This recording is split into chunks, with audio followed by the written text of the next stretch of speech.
Je suis tombé sur une histoire horrible qui s'est passée en janvier 2025. Alors, ce qui est bizarre, c'est que je lis assidûment les grands journaux haïtiens. Bon, il y a le journal très connu dont je tairai le nom.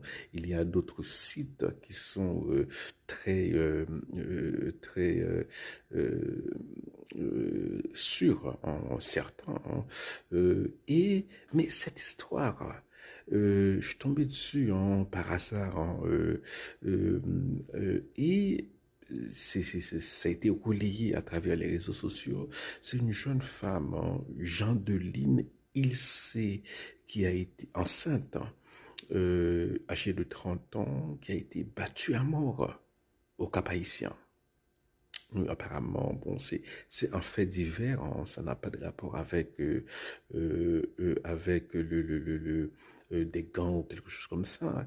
Mais ce qui est le plus inquiétant, alors c'est pas l'une des choses, il y a plusieurs choses inquiétantes là, hein. Donc une femme enceinte, hein, qui est en train d'être battue à mort, et bon, il y a des gens qui passent comme ça, hein, ça ne leur dit rien. Il y a des gens qui applaudissent cela. Bon, voilà, c'est satanique.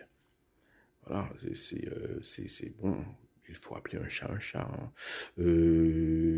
Regarder comme ça, hein, des voyous battre une femme enceinte, hein. Bon, voilà. Et justement, c'est ce que disaient les gens, c'est que c'est l'impunité. Il y avait des gens qui encourageaient cela. Donc, alors, elle a été conduite à l'hôpital, mais elle est décédée ainsi que le bébé qu'elle portait. Voilà.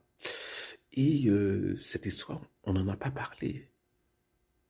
Où est le ou la ministre, bon, j'imagine la ministre, bon, pas la ministre, bon, c'est pas correct.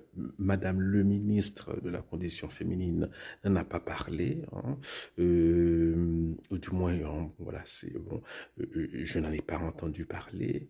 Et à quoi sert un ministère, hein, de la condition féminine lorsque ce genre d'ailleurs, les criminels auraient dû être traînés devant la justice, hein. Bon, ça ne s'est jamais produit.